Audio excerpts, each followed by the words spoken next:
저는 오늘 마태복음 1장 18절에서 25절 말씀 중심으로 해서 사람의 뜻으로 나지 아니한 예수라는 제목으로 하나님 말씀을 증거하겠습니다. 마태복음 1장은 예수님 탄생 기사인데 1장, 2장 다 지난번에 예수님의 족보에 대한 얘기를 잠시 했죠. 1장 1절 아브라함과 다윗의 자손 예수 그리스도의 세계라. 그래서 아브라함의 믿음의 길, 다윗의 왕의 길을 완성시키신 분이 바로 하나님의 아들 예수 그리스도라 하는 말씀을 전했습니다. 그러니까 예수님의 혈통은 당연히 유다 지파 그리고 다윗의 자손임이 틀림없죠. 16절 말씀, 야곱은 마리아의 남편 요셉을 낳았으니 마리아에게서 그리스도라 칭하는 예수가 나시니라. 예수님이 이제 그 인간의 족보로 따지면 그 다윗의 혈통, 다윗의 족보에 들어간 것이 여기 기록되어 있습니다. 사도 바울도 예수님의 족보에 대해서 얘기하기를 로마서를 보면 로마서 1장 3절 말씀을 보면요. 신약성경 239페이지 로마서 1장 3절에 이 아들로 말하면 예수님을 얘기하죠. 예수님에 대한 족보. 이 아들로 말하면 육신으로는 다윗의 혈통에서 나셨고, 그러니까 다윗의 족보인 것을 다시 확인하는 것이죠. 여기 보면은 로마서 1장 3절에 아들로 말하면 하면서 육신으로는, 몸으로는 다윗의 집안에서 왔다. 육신으로는 인간의 몸으로 왔다. 즉 껍데기가 아니다 그 얘기요. 사람의 껍데기만 뒤집어 쓴 하나님의 아들이 아니다. 진정한 인간의 연약함을 가진 존재로 이 땅에 왔다 그 얘기요. 육신으로란 얘기가, 육신으로는 다윗의 혈통에서 났다. 히브리서 4장을 또 보세요. 히브리서 4장 15절입니다. 신약성경 357페이지 히브리서 4장 15절 우리에게 있는 대제사장은 바로 예수님이요 우리 연약함을 체휼하지 아니하는 자가 아니요. 말이 복잡하죠. 우리의 연약함을 느끼지 못하지 않는다 그 얘기예요. 다른 말로 더 쉽게 하면 우리의 약함을 다 알고 계시고 예수님도 그 약함을 끌어안고 있다. 우리에게 있는 대제사장은 우리 연약함을 체휼하지 아니하는 자가 아니요 모든 일에 우리와 한결같이 시험을 받은 자로 돼 죄는 없으시니라. 육신은 연약하다는 얘기를 지금 설명하는 거예요. 예수님이 육신으로 오셨잖아요. 그러니까 육신이 연약해요. 이것은 사람의 약한 것만 다 끄집어 이렇게 끌어안고 오셨다는 의미가 아니라 육신이 연약하다는 얘기는 완전한 사람으로 오셨다는 거예요. 왜 이걸 강조하냐면요. 이단들의 상당수가 예수님이 완전한 사람으로 이 땅에 오신 것을 부정해요. 그냥 예수님은 하나님이니까 이렇게 얘기한다니까. 근데 물론 완전한 하나님이시죠. 하나님이지만 그 이전에 완전한 인간으로 오신 거예요. 그게 중요한 거예요. 우리랑 동떨어진 존재가 아니라 우리와 똑같은 존재로 이 땅에 오셨다. 그래서 우리의 약함을 다 주님이 알고 계셔요. 아니 만약에 예수님이 그 인간의 참된 인간의 모습으로 오지 않았다면 우리의 그 고통과 우리의 아픔을 알 수가 없어요. 당사자가 아니고서는. 저도 대상포진을 2번을 당해봤어요. 대상포진. 처음에 옆구리 쪽에 났을 때는 대상포진인 줄도 몰랐어요. 그런 생전 생각도 못 해봤지. 너무너무 아프고 막 욱신욱신 쑤시고 막 밤에 자다가 일어나서 앉아있고 그러다가 병원에 갔더니 의사가 깜짝 놀라더라고. 빨리 오셨어야지. 이렇게 늦게 오시냐고. 아플 대로 아프고. 그래가지고 그때 주사 맞고 막 그랬거든요. 그러고 와서 좀 있다가 얼마 전에 여기 우리 이사 끝나고 나서 오른쪽 어깨에 대상포진이 또 와가지고 이때는 한번 체험을 했으니까 빨리 달려가가지고 그런데도 여기 좀 흉터가 아직도 어마무시해요. 저는 그래서 수영장에서 수영하기가 좀 곤란해요. 남들이 보면 문신인 줄 알아. 여가 다 이렇게 돼가지고. 그래요. 그러니까 자, 제가 대상포진을 겪어보니까 대상포진 걸렸다고 그러면 알지 그걸. 어느 아픔이다. 근데 안 걸려봤어. 대상포진 걸려서 그러세요? 아이고 잘 조심하셔야지. 다 빈 껍데기 얘기하고 돌아다니는 거야. 하나님이 완전한 인간이 되시지 않았다. 예수님이 그렇다면 우리가 아이고 주님 내가 여기가 아프고요. 여기가 속상하고요. 그래 내가 도와줄게. 건성이라 건성.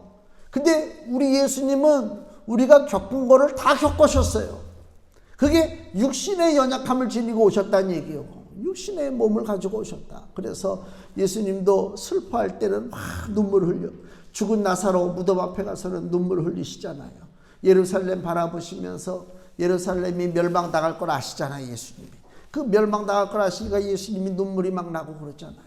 그리고 예루살렘 성전에 들어가니까 성전에서 사람들이 막 장사를 한단 말이야. 그러니까 막 거기서 막 예수님이 화가 나가지고 예수님은 뭐 점잖아가지고 뭐 화도 안 낼 줄로 아는데 아니요. 예수님이 화내시는 장면이 나오잖아요. 근데 화를 내는데도 그냥 화내는 게 아니요. 채찍을 만들어가지고 막 후려치고 상을 뒤집어 버리고 승질이 보통이 아니잖아요.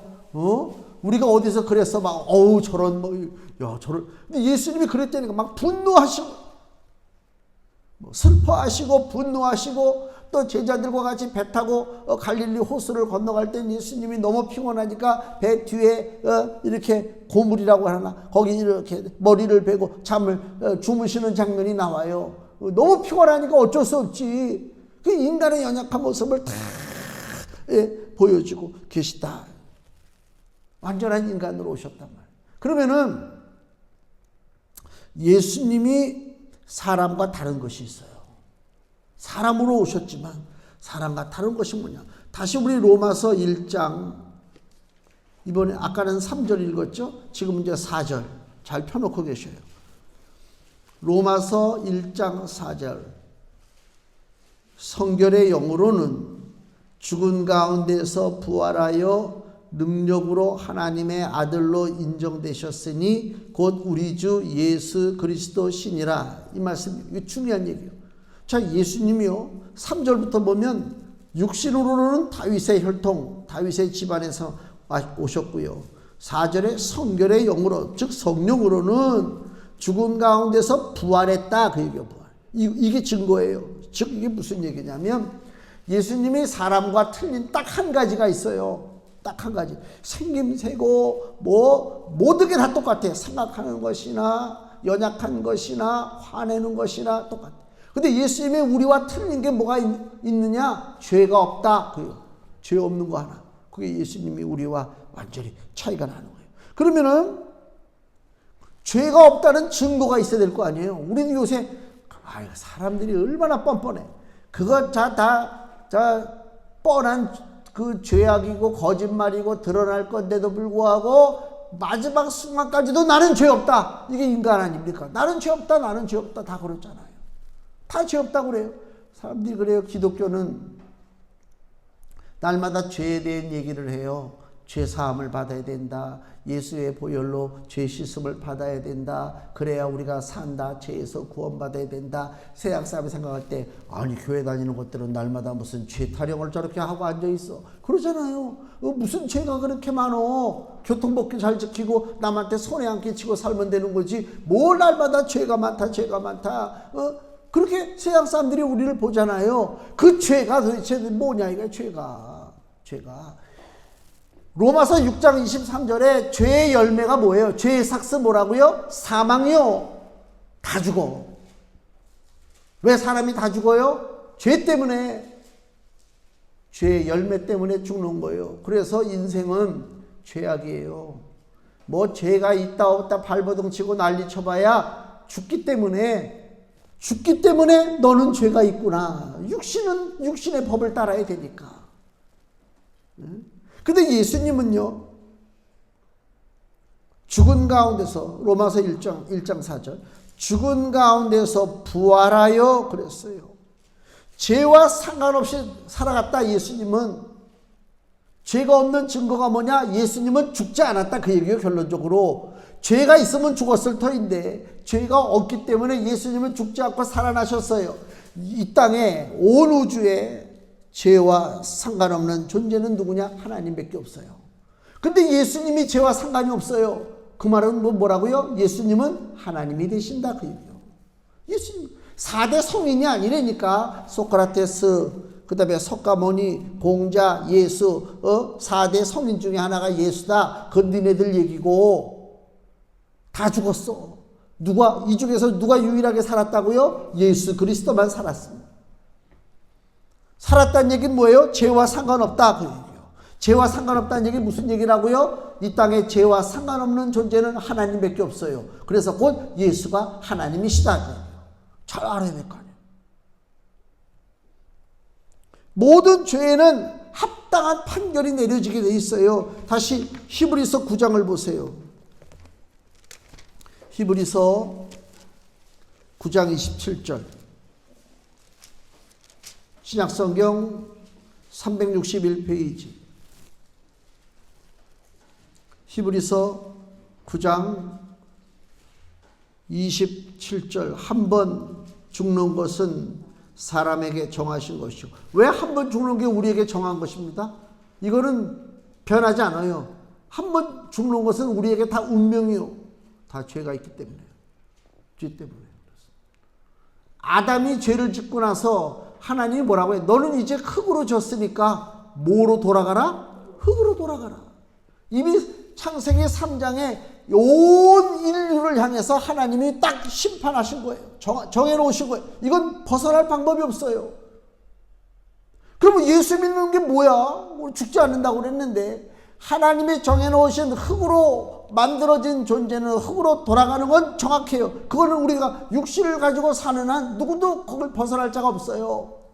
어느 이단은 교주가 하도 영생 부활하니까 교주가 죽었어요. 이단 교주가. 그래서 영생 부활할 줄 알고 장례도 안 치르고 그냥 놓고 있었대요. 몇 날 며칠을. 살아났을까요? 아이 그게 법을 몰라서 하는 무식한 소리지. 육신은 육신의 법을 따르는 거야. 하나님께서 너는 흙으로 졌으니 흙으로 돌아가라. 이 법을 어길 자가 없어. 다 죽어. 문제는 뭐예요? 예수 그리스도를 믿는 자는 죽어도 살겠고 그러잖아요. 죽어도 산다는 얘기가 뭐야? 내 영혼이 사는 거예요. 나의 본질은 뭐냐? 나라고 하는 본질을 내가 거울을 보고 저기 거울이 내가 비치네. 저 뒤에 거울을 보고 나를 봐요. 나라고 하는 본질은 뭐냐? 지금 보이는 이게 나의 본질인가? 천만의 말씀이요. 왜? 이게 보이는 게 나라면 나는 어렸을 때 벌벌벌 기어다닐 때도 있었고 청년 때 혈기왕성한 때도 있었고 그렇잖아요. 지금은 이제 그게 아니잖아. 이게 점점 내 모습이 변질되잖아요. 변질되는 건 내가 아니라니까. 진리는 변하지 않습니다. 안 변합니다. 그러면 나라고 하는 존재를 내가 볼 때 나에게 있어서 변하지 않는 부분이 뭐냐 이거야. 우리가 오래간만에 사람 만나면 기분 좋게 하려고 하나도 안 변하셨네요. 그러면 기분 좋잖아. 하나도 안 변했구나. 근데 속으로는 아예 다 변했지. 그치? 안 변한 게 어딨어. 우리에게 안 변하는 건 뭐예요? 내 영혼이 안 변하는 거예요. 그 영혼이 산단 말이요. 그 영혼이. 그러니까 육신은 육신의 법을 따라 죽는 거예요. 그래서 히브리서 9장 27절 한 번 죽는 것은 사람에게 정하신 것이요. 그 후에는 심판이 있으리니 인생이 마주할 현실입니다. 인생이 마주할 현실이에요. 그런데 모든 사람이 죽고 심판받는데 로마서 1장 4절에는 성결의 영으로는 예수님께서 죽은 가운데서 부활했다는 것입니다. 부활했다는 얘기가 뭐예요? 사망을 이겼다 그 얘기예요. 사망을 이겼다. 사망을 이겼기 때문에 예수님은 죄가 없다고 하는 증거를 받았어요. 그 죄 없는 예수가 누구라고요? 하나님이라고 하는 사실이 우리에게 다가오고 있다죠. 그 얘기입니다. 그래서 예수님 탄생 기사가 중요한 거예요. 예수님이 탄생할 때에 사람의 육정을 통해서 탄생한 게 아니고요. 여기 18절 말씀 보세요. 예수 그리스도의 나심은 이러하니라. 그 모친 마리아가 요셉과 정혼하고 동거하기 전에 성령으로 잉태된 것이 나타났더니 성령으로 잉태됐다. 인간의 혈통과 육정과 족보와 상관이 없다. 그 얘기하는 것입니다. 그러니까 다윗의 족보에 예수님의 이름이 실려 있긴 하지만 실제적으로 그 내용을 들어가서 보니까 예수님은 아버지가 없어. 그렇죠? 아버지가 없죠. 뭐로 인해서 이 땅에 오셨냐? 성령으로 잉태가 됐다. 근데 왜 다윗의 족보에 속했냐? 어차피 다윗의 그 핏줄이 들어가는 게 아닌데도 불구하고 왜 예수님은 다윗의 족보에 들어갔느냐? 구약 성경에 이스라엘의 메시아가 오시는데 그 메시아가 누구를 통해서 오느냐? 다윗의 자손을 통해서 온다고 예언됐단 말이에요. 그 예언되는 하나님의 말씀을 성취하기 위해서 예수님이 다윗의 족보로 들어가신 거예요. 다윗의 피를 이어받으려고 하는 것이 아니라 하나님 말씀을 성취하기 위해서 예수님이 다윗의 족보에 들어갔어요. 실제적으로 예수님에게는 족보가 필요 없어요. 하나님이 무슨 족보가 필요해? 우리 인간의 사회는 족보가 필요하죠. 혈통, 계급, 그런 거 따지잖아요. 우리도 학교 다닐 때 중학교 때인가 과제물을 내줬는데 학교에서 자기 성씨, 저는 창원황 씨잖아요. 성을 찾아서 그 족보 시조가 누군지를 알아오라고 하는 숙제가 있었어요.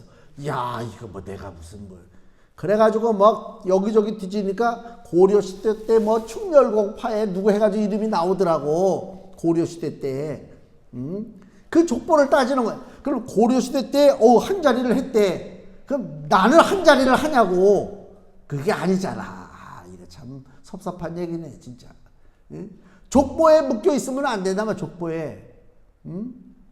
인간 사회는 족보, 계급, 이런 게 묶여서 살아가고 있잖아요. 그래서 우리가 흔히 지금 아는 얘기대로 금수저, 흙수저, 이 계급사회거든.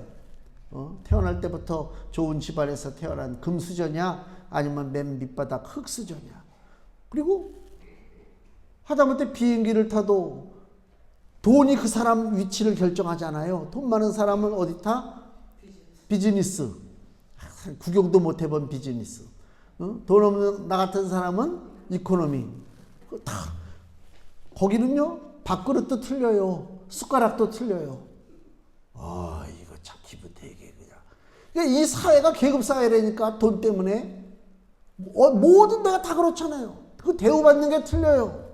그래서 사람들이 그 계급사회에 살아가려고, 기죽지 않으려고 자기를 치장하기 시작하는 거예요. 치장하기 시작. 그래서 젊은 애들이 고가의 외제차 타고 다니는 게 다 그거예요. 나는 이 정도야. 나 같은 사람이 볼 때는 너는 가진 게 없구나. 난 그렇게 봐요, 진짜로. 진짜 가진 거 많은 사람은요, 그런 차 안 타고 다녀요. 쓸데없이 그런 차 타고 다니면서 신경 쓰고 있어. 그러니까 우리나라는 특히요, 이런 얘기하면 또 뭐라 그럴 텐데, 명품 가방, 명품 그런 거 많잖아요. 이게 왜 그래요? 계급사회에 살고 있다는 증거예요.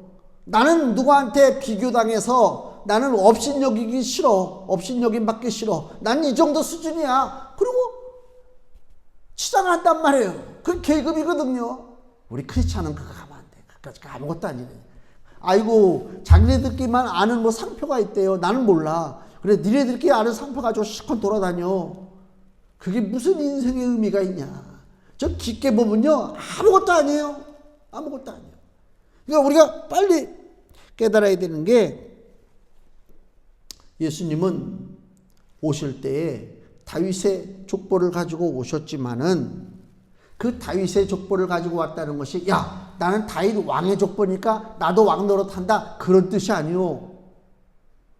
조금 아까 얘기한 것처럼 다윗의 자손을 통해서 메시아가 온다라고 하는 하나님의 약속, 그것이 그 고통 가운데 사는 이스라엘 백성들의 소망이요. 우리가 지금은 비록 이렇게 어렵고 고통 가운데 있지만은 저 위대한 다윗 왕의 자손 메시아가 이 땅에 올 것이다라고 하는 소망이 있단 말이에요. 그래서 그 소망을, 인간의 소망, 그 압제에서 해방되고 자유함을 누릴 수 있도록 만들어주시는 나의 구주에 대한 소망을 그 바라보고 하나님께서 다윗의 자손 예수 그리스도 족보를 예수님에게 주신 것이다. 예수님은 계급을 따지는 것이 아닙니다. 하나님 말씀이 성취된 걸 보는 거예요. 그리고 다윗의 자손 그 족보를 통해서 예수님이 오셨다는 얘기는 예수님이 오신 것이 꾸며낸 얘기가 아니라 신화 속의 이야기가 아니에요. 우리는 단군조선이라고 그러잖아요. 개천절 10월 3일 날 우리 보냈잖아요. 그럼 단군의 족보가 어디 있어? 환웅, 환인, 환웅, 단군 이렇게 되나? 이거 단군의 자손들이 그걸 모르면 안 되는데 왜 그 족보를 몰라? 그렇죠. 환인이 있고 환웅이 있고 하여튼 뭐 그렇잖아요. 믿습니까 그거? 참 그렇게 거시기 하잖아요. 예수님이 이 땅에 오시는데 갑자기 하늘에서 뚝 떨어졌어. 야, 그래서 마늘을 그냥 뭐 딥다 먹고 그냥 막 불 속에서 있다가 보니까 사람이 됐어.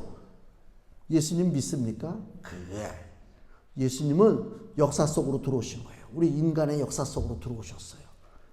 신화의 얘기가 아니고 전설의 얘기가 아닙니다. 다윗의 혈통입니다. 그래서 마태복음 1장 1절부터 여기 16절까지 누가 누굴 낳고 쭉 나오죠. 하늘에서 뚝 떨어진 게 아니요. 역사 속에 실제로 존재하는 예수 그리스도를 우리에게 보여주고 있다. 즉 그 얘기요. 예수님이 다윗의 족보라고 하는 사실은 그걸 알아야 돼요. 중요한 얘기가 지금 막 나오고 있단 말이에요. 이 땅에 존재하는 모든 사람들은요. 계급, 족보, 그 다음에 죄, 사망, 저주, 심판 여기에다 묶여 있는 거예요. 오직 예수 그리스도만이 이 땅에 계급을 없애요. 이 땅에 족보를 없애는 거예요. 그게 진짜예요. 우리나라는 세계에서 어떻게 보면 유일하게 공산주의와 맞서는 나라예요. 아직도. 이걸 착각하면 안 돼요. 공산주의가 끝난 줄 알아. 6.25 전쟁이 끝난 줄 알고 그냥 대충 살면 되는 줄 알아. 아니요. 아직도 지금 그저께도 뭐 뉴스 나오잖아요. 북한에서 뭐 우리가 뭐 삐라 뿌렸다고 뭐 자기들도 가만 안 있겠다고 그러고 그 가만히 있지 말라고 그래 좀. 어떡할 건가? 응? 그 몇몇 사람만 제거되면 2,500만 명 북한의 사람들이 자유를 누리는 거예요. 그 몇 사람이 지금 지금 고통을 주는 거라니까. 응? 근데 보세요. 출발은 어땠어요? 김일성부터. 그 이전에 스탈린부터. 그 이전에 레닌부터. 소련에서 공산주의가 시작됐잖아요. 프롤레타리아 혁명 일어났어요. 프롤레타리아 혁명이 뭐예요? 이 땅에 계급을 없애자는 거예요. 계급을 없애자는 거예요. 노동자 계급, 땀 흘려서 노동하는 무산 계급, 이것이 주인공 되는 사회. 그게 공산주의요. 지주도 없어. 무슨 부자가 따로 있고 뭐 사장이 따로 있어? 우리가 다 사장이고 우리가 다 지주지. 그래서 사장 때려 죽이고 지주 때려 죽였어요. 그래서 모든 만민이 평등해. 야, 말은 그럴듯하지. 처음에 마르크스가 그 유대인이요. 마르크스가 내가 알기에는 그 집안이 크리스찬 집안으로 알고, 마르크스가 공산주의 혁명 이론을 쓸 때 아마 순수했을 수도 있어. 이 땅에 고통당하는 사람들 정말 그 계급에 눌려가지고 태어나면서 보니까 누구는 쌍놈이고 누구는 양반이고 그렇잖아요. 누구는 천민이고 그렇잖아. 그러니까 그걸 마르크스가 볼 때는 이럴 수 없다. 우리는 평등하다. 그래서 아마 그 혁명 이론을 만들었을지는 모르지만 그 마르크스가 빼뜨린 것이 뭐냐? 이 땅에 계급을 없앨 수 있는 유일한 길이 누구냐? 예수 그리스도라고 하는 사실을 몰랐기 때문에 사람의 힘으로 혁명을 일으켜서 높은 자, 가진 자, 그런 사람들 다 때려잡아 죽이면 이 땅이 평등하고 없는 사람들, 무산계급들이 잘 살 줄 알았는데 지금 러시아를 보세요. 중국을 보세요. 북한을 보세요. 그들이 계급이 없습니까? 다 지네끼리 더 계급이 있어가지고요. 누구는 또 백두혈통이래. 아니 어디서 들은 얘기는 있어가지고 무슨 혈통 찾고. 그거 기독교에서 나온 얘기잖아요. 복음에서 삐작 나온 얘기라고. 혈통 찾고. 아니 지네들이 언제부터 백두혈통이라고 신발 타고 돌아다니고. 아이고 참 많지만. 그거를요 대놓고 욕도 못해. 우리나라에서는. 우리나라 정치인들 김정은이가 그 흰말 타고 돌아서 흰말이 그 무거운 놈 태우니까 말이 지쳐가지고 이러잖아. 얼마나 그 꼴불견이지. 그거 얘기하는 사람이 있어? 없어요. 아이고, 그리고 무슨 뭐 지도자라고. 이 땅에 계급을 없애고 우리에게 참 자유를 주실 수 있는 유일한 존재가 누구냐? 예수 그리스도십니다. 그래서 예수의 나라에서 살아갈 백성도요, 계급과 족보에 묶이지 않습니다. 우리 교회는 그런 교회 아니지만은 어디 그 얘기 들어보니까 교회는요, 여기 장로석 따로 있고요. 예? 다 자리가 있어요. 앞자리는 아무나 못 앉아요. 우리는 앞자리 앉는 거를 아무렇지도 않게 생각하잖아요. 앞자리 앉는 사람들은 세금을 많이 내야 돼. 이게 큰 교회는, 내가 그 전에 청년 때요. 청년 때 그랬나? 고등학교 때 그랬나? 청년 때 그랬구나. 교회에서 성찬이 있었어요. 성찬이 있어가지고 아무 생각 없지. 나는 원래 약간 무식하잖아요. 그런 거 잘 몰라. 그러니까 매일 앞자리에 앉았지. 일찍 와가지고 성찬 빨리 떡과 포도주 앉아서 보니까 분위기가 싸해. 그 장로 앉는 자리거든. 다 노인네들 뒤에서 막 계속 막 눈치. 저거 왜 나한테 눈치를 주나? 나 그러고 계속 버텼지. 모르니까. 그 자리에 앉으면 안 되는 자리였어. 교회도 그래. 교회도 자리가 있다니까. 하나님 나라에 들어갈 백성들은요, 자리가 필요 없어요. 계급이 없어요. 족보에 묶이지 않아요. 요한복음 1장을 보세요. 요한복음 1장 12절 13절. 신약성경 142페이지 요한복음 1장 12절 13절. 영접하는 자 곧 그 이름을 믿는 자들에게는 하나님의 자녀가 되는 권세를 주셨으니 이는 혈통으로나 육정으로나 사람의 뜻으로 나지 아니하고, 즉 이 말은 뭐예요? 사람의 계급 족보에 속하지 아니하고 오직 하나님께로서 난 자들이니라. 아멘. 성경에서 이렇게 기록되고 있는데도 왜 교회 안에 계급이 존재하냐 말이야. 사람들 참 못됐어요. 하나님 나라에 들어가는 복은 사람의 능력과 계급 족보에 있지 않습니다. 고린도전서 1장 19절 보세요. 신약성경 고린도전서 1장 19절입니다. 신약성경 264페이지 19절에서 21절. 내가 지혜 있는 자들의 지혜를 멸하고 총명한 자들의 총명을 폐하리라 하였으니, 교회에서는 지혜도 필요 없고 총명도 필요 없고 계급도 필요 없고, 지혜 있는 자가 어디 있느뇨? 선비가 어디 있느뇨? 뭐 좀 안다고 설치지 말라는 거예요. 이 세대의 변사가 어디 있느뇨? 하나님께서 이 세상의 지혜를 미련케 하신 것이 아니뇨. 하나님의 지혜에 있어서는 이 세상이 자기 지혜로 하나님을 알지 못하는 거로 하나님께서 전도에 미련한 것으로 믿는 자들을 구원하시기를 기뻐하셨도다.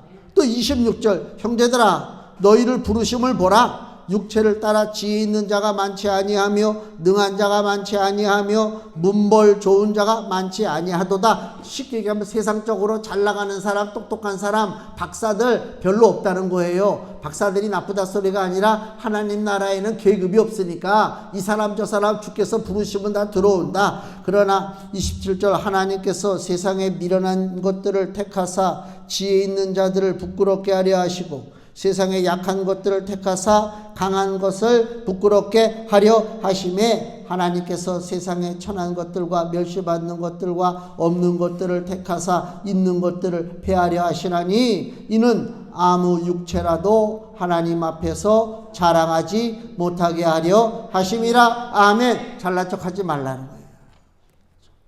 잘난 척하지 말라.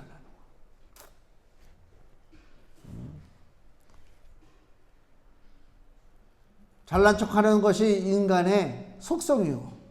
조금만 저거 하면 잘난 척한다니까요. 내가 그 전에 무슨 목회자 무슨 활동 모임에 갔었는데, 저 인천에 어느 교회를 갔는데 교회가 꽤 커요. 이제 목사님들이 참 모여서 회의를 하는데, 앞에 다과를 놓고 회의하는데 나는 숨이 막혀서 회의를 못 하겠더라고. 목사들이 얼마나 거룩한지 모르겠어. 내가 그랬어. 우리 동기 목사님들한테 그래. 아니 그런 목사들은 집에 가서도 자기 집사람 자기 애들한테도 저렇게 거룩하게 얘기를 하나. 내가 에이 사기꾼 같은. 왜 자기를 포장을 해? 왜 포장을 해? 에? 안수를 받고 선배들 후배들 다 같이 모였어요. 노회에서. 우리에게 안수를 준 목사님도 거기 계시고요. 한참 선배. 목욕탕을 같이 갔어요. 야 이거 곤란한 거야. 이게 아주 친한 사이에서 이 목욕탕을 가야 되는데 조금 전까지만 해도 안수 받으면서 거룩하게 했는데 같이 들어가서 홀라당 벗으니까 이게 참 그러니까 내가 그날 느꼈던 것이 우리들 같이 동기들은 홀라당 벗어도 괜찮아. 뭐 어때? 남 없는 거 있어? 뭐 다 이러는데 우리에게 안수를 준 저 목사님은 혼자서 저쪽 구석에서 있더라고. 인간의 사회는 본능적으로 나눠주는 거예요. 이 벽을 못 깨요. 너하고 나 사이에 벽이 있어. 너하고도 벽이 있는 거야. 이 벽을 허물어야 돼. 하나님과 우리 사이에도 벽이 있어. 그 벽을 누가 허문다고요? 예수 그리스도께서 벽을 허무시고 화목의 은혜를 주시는 줄 믿습니다. 예수님의 복음을 통해서 우리가 아무 조건 없이 계급 없이 따지지 않고 하나님 나라 백성이 됐어요. 그렇기 때문에 이 복음이 즉 예수님 이 땅에 오신 것은 하나님의 은혜의 선물이다. 하나님 주신 선물이요. 또 옛날에요. 참 옛날 얘기하니까 늙었나 보다. 아이고 고등학교 때요. 시험을 봐요. 우리 600명이었어요. 한 학년이 600명이요. 시험을 봐. 600명이 똑같이 시험 봐. 그러면 반을 편성을 해. 우수반, 보통반, 열등반. 이게 사람 죽이는 거야. 옛날에 그랬어요. 그러면 이제 우수반, 보통반까지는 괜찮아. 열등반은요. 선생님들도 열등반에 들어가면 공부를 안 가르쳐. 왜? 너희들 어차피 열등한 애들인데 뭐 그냥 그래서 책상에 엎드려서 자. 애들이 처음에는 하하하하 우리는 원래 그래 하고 이제 자잖아요. 좀 있으면요. 뭐가 무슨 마음이 들어요? 야, 우리가 이런 존재인가? 이렇게 무시당해도 저런 존재인가? 이걸 느끼는 거예요. 이 자존심 상하는 거예요. 꼭 마치 거기에 있었던 것처럼 내가 얘기하잖아요. 열등반에 있었던 것처럼. 그건 내가 밝혀줄 수는 없고, 하여튼 간에 그렇단 말이에요. 그러니까 그 학교에서조차 같은 친한 친구들끼리 막 노는데 어느 날 보니까 그놈은 우수반, 누구는 열등반. 이 사회 자체가 다 그런 식으로 조정이 돼 있다니까. 어디 와야 치료받느냐? 어디 와야 위로를 받고 소망을 얻을 수가 있느냐? 예수 그리스도 앞에 나와야 소망과 위로와 하나님의 그 놀라우신 은혜가 있을 줄로 믿습니다. 사람이 사람답게 사는 게 뭐냐? 하나님과 연합해서 사는 거예요. 아담이요. 에덴 동산에 하나님이 아담을 창조하시고 하나님께서 하신 일이 뭐냐? 아담에게 야 내가 모든 짐승들을 식물들을 다 보여줄 테니까 네가 이름을 줘라. 그리고 아담이 자기 앞에 오는 동물들 다 이름을 줬잖아요. 코끼리, 코가 길어 코끼리, 목이 길어 기린 뭐 해가지고 돼지 같아 돼지 아주 이름을 딱딱딱 줬다고. 그 이름을 준다는 얘기는 뭐예요? 지혜가 있고 권세가 있는 거예요. 다스리는 거예요. 하나님 뭐라고 해요? 인간을 창조한 다음에 너희들은 번성하고 다스려라. 땅을 정복하라. 그랬단 말이에요. 그러는데 이 아담이 어느 날 하나님을 배신했어요. 하나님 말을 안 믿고 뱀의 말을 들었어요. 마귀의 말을. 선악과를 따먹었어요. 하나님의 눈을 피했어요. 하나님이 찾았어요. 아담아 네가 어디 있느냐. 예, 제가 두려워서 숨었나이다. 그때부터 하나님과 아담 사이는 이제 만나지 못하는 사이가 된 거예요. 하나님과 함께 하는 것이 사람다운 것인데 아담이 이제 하나님과 함께 하질 못해. 그러니까 어떤 삶이 파괴되느냐? 사람다운 삶이 파괴되는 거예요. 우주 만물을 다스리기는커녕 땅을 갈아. 땅을 갈면은 수고한 만큼 그 경작물이 나와야 되는데 가시덤불과 엉겅퀴가 나오고 땀을 흘려야 겨우 밥 한 그릇 먹어 고통이 오기 시작하는 인간의 삶 속에 모든 고통과 모든 재난의 근본이 뭐냐? 하나님과 떨어졌기 때문에 그렇다. 사람답게 살지 못한다 그 얘기. 그러면 다시 사람답게 사는 길이 뭐라고요? 하나님과 연합하면 되지. 연합하면 되는 거 아닙니까? 그래서 하나님과 우리를 다시 연합시키기 위해서 예수 그리스도가 오셨어요. 그래서 본문에 21절 아들을 낳으리니 이름을 예수라 하라. 이는 그가 자기 백성을 저희 죄에서 구원할 자이심이라 하니라. 아멘. 여기 예수님이 이 땅에 오셔서 우리를 죄에서 구원해 주셨어요. 그리고 23절 보라 처녀가 잉태하여 아들을 낳을 것이요 그 이름은 뭐라고요? 임마누엘이라 하리라 하셨으니 이를 번역한즉 하나님이 우리와 함께 계시다 함이라. 아멘. 하나님과 함께하지 않았기 때문에 인간에게 비극이 왔어요. 근데 하나님의 아들 예수가 오셨어요. 그 이름이 임마누엘이요. 그 뜻은 뭐라고요? 하나님이 우리와 함께한다. 하나님이 함께하기 때문에 다른 얘기로 하면 우리 삶이 인간다운 삶으로 다시 회복이 됐다. 그 얘기요. 회복이 됐다. 그 축복이요. 예수님을 믿는 것은요. 하나님 사업 잘 되게 해주세요. 내 자식 속썩이지 않게 해주세요. 내 남편도 좀 잘 좀 건강하게 살게. 그런 시시한 그런 거 해결받으려고 예수 믿는 게 아니라 인간다운 삶을 사는 길이 뭐냐? 예수 그리스도밖에 없다는 거예요. 예? 날마다 신문을 보고 방송을 보세요. 세상에 소망이 있습니까? 다 그름이 그름 같고 다 등신 같은 것들이 나와가지고 다 설쳐대고 막이야. 소망을 안 둔다니까. 예수 그리스도 외에는 소망 둘 수가 없단 말이야. 죄와 결별하는 삶이요 온 이 땅에 다 죄악천지지. 금주의 말씀 로마서 5장 17절 같이 읽겠습니다. 한 사람의 범죄를 인하여 사망이 그 한 사람으로 말미암아 왕노릇하였은즉 더욱 은혜와 의의 선물을 넘치게 받는 자들이 한 분 예수 그리스도로 말미암아 생명 안에서 왕노릇하리로다. 아멘. 예수께서 오셨어요. 죄의 세력을 소멸하고 하나님과 분리됐던 우리들의 삶을 하나님과 연합시키는 것입니다. 그래서 이제는 예수 그리스도로 말미암아 우리가 왕노릇하는 삶이다 그 얘기입니다.